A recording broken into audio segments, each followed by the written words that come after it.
एक दिन मेहुल के पास बिट्टू नाम के एक आदमी का कॉल आता है। बिट्टू मेहुल को बताता है कि वो जंगल में आम तोड़ने आया था, लेकिन कुछ डाकू उसका पीछा कर रहे हैं और उसे बहुत डर लग रहा है। बिट्टू, तुम लगातार भागते रहो और मुझे अपनी लोकेशन बताओ, मैं अभी वहाँ पे पहुँचता हूँ। बिट्टू मेहुल को बताता है कि इस वक्त तो जंगल के नदी के पास है और झाड़ियों में छुपा हुआ है। मेहुल बिना देरी किए तुरंत अपनी गन निकालता है और अपनी कार से जंगल की तरफ निकल पड़ता है। मेहुल पूरी स्पीड से कार चलाता है और जंगल के पास पहुंच जाता है। जंगल के अंदर जाने के लिए मेहुल के पास 3 रास्ते थे। पहला रास्ता नदी के ऊपर बने पुल से होकर जाता है, दूसरा रास्ता आम के बगीचे से होकर जाता है और तीसरा रास्ता कच्ची सड़क से होकर जाता है। लॉजिकल आर्मी क्या बता सकते हैं मेहुल तीनों में से कौन सा रास्ता लेगा? सोचिए सोचिए।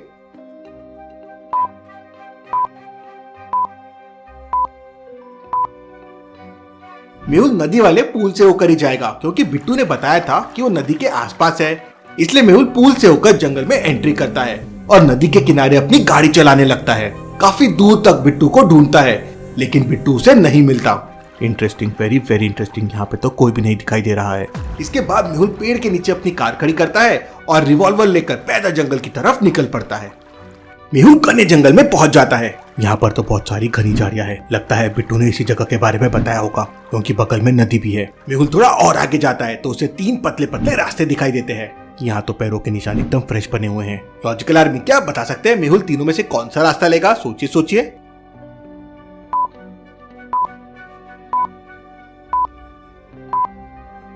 ध्यान से देखिए, पहले वाले रास्ते पर केवल एक आदमी के पैरों के निशान बने हुए हैं, दूसरे रास्ते पे बहुत सारे लोगों के पैरों के निशान बने हुए हैं और तीसरे रास्ते पे जानवरों के पैरों के निशान हैं।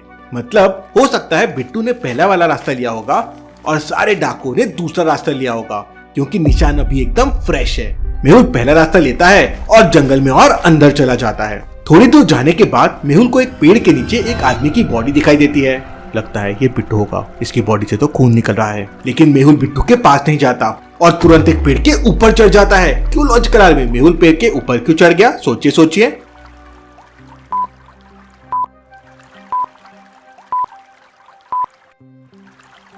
ध्यान से देखिए, बगल की झाड़ियों में एक शेर छुपा हुआ है और पत्तियों के पीछे उसका चेहरा साफ दिख रहा है। मेहुल उसे देख लेता है और अपनी जान बचाने के लिए पेड़ के ऊपर चढ़ जाता है। मेहुल थोड़ी देर तक चुपचाप पेड़ के ऊपर बैठा रहता है। थोड़ी देर बाद मौका देखकर वो शेर झाड़ियों से बाहर आता है और बिट्टू के पास जाने लगता है। अगर मैंने कुछ नहीं किया तो कुका शेर बिट्टू को खा जाएगा, मुझे कुछ करना होगा। मेहुल तुरंत अपनी रिवॉल्वर से हवा में एक फायरिंग करता है। बंदूक की आवाज सुनकर शेर वहाँ से भाग जाता है। मेहुल तुरंत पेड़ से नीचे उतरता है और बिट्टू के पास जाता है। बिट्टू के सीने पर गोली लगी हुई थी और वो मर चुका था। लगता है उन डाकुओं ने बिट्टू को मार दिया। मेहुल बिट्टू की डेड बॉडी को अच्छी तरह से चेक करता है तो उसके पास मोबाइल और कुछ डॉक्यूमेंट्स मिलते हैं। बिट्टू एक प्राइवेट कंपनी में काम करता था और उसके पास उसके डॉक्यूमेंट्स भी थे। Interesting, very very interesting. इसका मतलब वो लोग डाकू नहीं बल्कि कोई और थे, बिट्टू का मर्डर करने आए थे। लॉजिकल आर्मी, मेहुल को ऐसा क्यों लगा कि वो डाकू नहीं थे बल्कि बिट्टू का मर्डर करने आए थे? सोचिए सोचिए।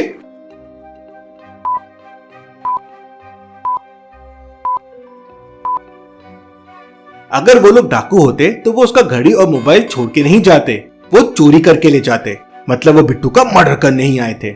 मेहुल बिट्टू की डेड बॉडी को अपने कार तक पैदल लेकर आता है और डेड बॉडी को अपनी कार में रखकर तुरंत जंगल से निकल जाता है और डॉक्टर संजना की लैब में पहुंच जाता है।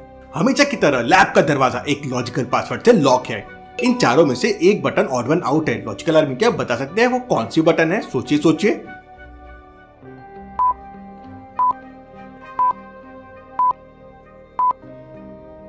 पहले वाले केक को छोड़कर बाकी तीनों चीजें पैकेट में है। मेहुल पहली बटन प्रेस करता है और लैब के अंदर चले जाता है। लैब के अंदर डॉक्टर संजना एक मूवी देख रही थी जिसमें एक शेर भी दिख रहा था। डॉक्टर संजना, आप तो नकली वाला शेर देख रहे हो, मैं अभी असली शेर देख के आया हूँ। क्या बात है मेहुल, तुमसे बहादुर आदमी मैंने आज तक नहीं देखा, लेकिन ये तुम्हारी शर्त पर खून कैसे लग गया? आप मेरी तारीफ करना बंद कीजिए और डेड बॉडी का पोस्टमार्टम रिपोर्ट तैयार कीजिए जब तक मैं इसकी कंपनी में जाकर पूछताछ करके आता हूँ। इसके बाद मेहुल बाथरूम में जाकर अपने कपड़ों का खून साफ करने लगता है। अभी खून का दाग इतनी आसानी से नहीं मिटेगा, नई ड्रेस बनवानी पड़ेगी। मेहुल फिर बिट्टू की बॉडी को लैब में छोड़कर तुरंत अपनी कार से कंपनी की तरफ निकल पड़ता है। सबसे पहले मेहुल मैनेजर के पास जाता है। मैनेजर, मुझे बिट्टू के बारे में पूछताछ करनी है। अरे भाई, इतना टाइम नहीं है हमारे पास, इतनी फुर्सत भी नहीं है, बाद में आना। मेहुल उस मैनेजर को तुरंत अपना आईडी कार्ड दिखाता है। टाइम तो मेरे पास भी नहीं है मैनेजर, बिट्टू का मर्डर हो गया है। माफ करना सर, मैंने आपको पहचाना नहीं, मैं आपको बिट्टू के बारे में सब कुछ बताता हूँ। इसके बाद मैनेजर मेहुल को बिट्टू के बारे में सब कुछ बताता है। मैनेजर की बातों से तो साफ साफ लग रहा है कि बिट्टू बहुत ही ईमानदार आदमी था।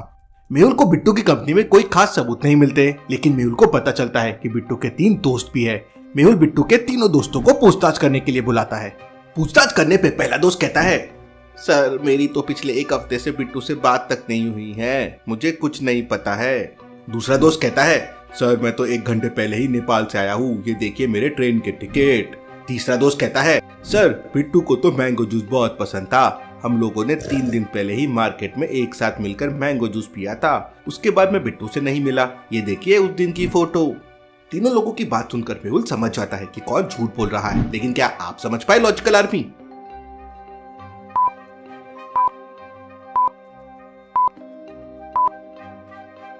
दूसरा वाला दोस्त झूठ बोल रहा है क्योंकि इंडिया से नेपाल कोई ट्रेन ही नहीं चलती है, तो उसके पास टिकट कैसे आए, ये एक फेक टिकट है। मेहुल उसे पकड़ लेता है और पूछताछ करता है तो वो बताता है कि 2 दिन पहले 2 आदमी मिलकर एक आदमी को बुरी तरह पीट रहे थे, लेकिन बिट्टू ने उसे बचा लिया और पुलिस को खबर कर दी। पुलिस मौके पर पहुंच गई और पुलिस ने उन दोनों गुंडों को अरेस्ट कर लिया, लेकिन वो गुंडे जोर जोर से चिल्ला रहे थे और कह रहे थे कि बिट्टू को जान से मार देंगे, बिट्टू को जान से मार देंगे। मैं बहुत डर गया सर, इसलिए आपसे झूठ बोला।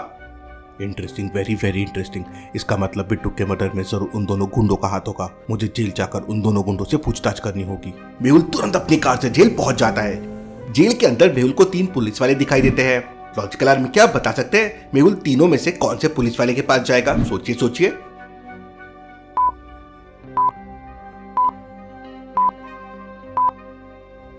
ध्यान से देखिए, पहला पुलिस वाला सब इंस्पेक्टर है क्योंकि उसके पास 2 स्टार है, और दूसरा पुलिस वाला इंस्पेक्टर है क्योंकि उसके पास 3 स्टार है। और जेल में कभी भी इंस्पेक्टर और सब इंस्पेक्टर नहीं होते हैं, मतलब ये कोई केस की छानबीन करने आए हैं। मेहुल तीसरे वाले के पास जाता है जो जेलर है। मेहुल जेलर से उन दोनों गुंडों के बारे में पूछताछ करता है तो जेलर बताता है कि आज सुबह सुबह ही वो दोनों जेल से जमानत पर छूट गए हैं। उन दोनों को जमानत किसने दी? मुझे उसका नाम और एड्रेस दो। मेहुल जेलर से उस आदमी का एड्रेस लेता है और अपनी कार से तुरंत उसके घर के लिए निकल जाता है। इस आदमी का घर तो बहुत बड़ा है, जरूर ये कोई करोड़पति होगा। मेहुल अंदर जाता है और उस आदमी से उन दोनों गुंडों के बारे में पूछताछ करता है तो वो आदमी बताता है कि वो दोनों उसके आदमी हैं और यहीं काम करते हैं, इसलिए उसने उनकी जमानत करवाई। जेल से छूटने के बाद वो दोनों ने जंगल में एक आदमी का मर्डर कर दिया है, मुझे उनके पास लेके चलो।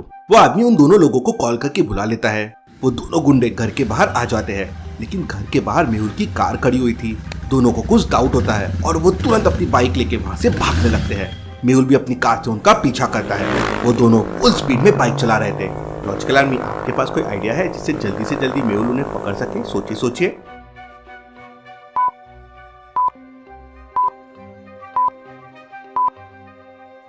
ध्यान से देखिए, हाईवे पे आगे ऊपर एक बैरियर लगा हुआ है और एक ट्रैफिक पुलिस वाला भी वहां खड़ा हुआ है। अगर वो बैरियर गिर जाएगा तो बाइक वालों को वहां रुकना ही पड़ेगा। मेहुल तुरंत ट्रैफिक पुलिस वाले को कॉल करके बैरियर नीचे गिरवा देता है। तेज रफ्तार होने की वजह से वो दोनों गुंडे जाकर बैरियर से टकरा जाते हैं और उनकी बाइक नीचे गिर जाती है। मेहुल और ट्रैफिक पुलिस वाला मिलकर उन्हें पकड़ लेते हैं। Case solve, detective Mehul rocks.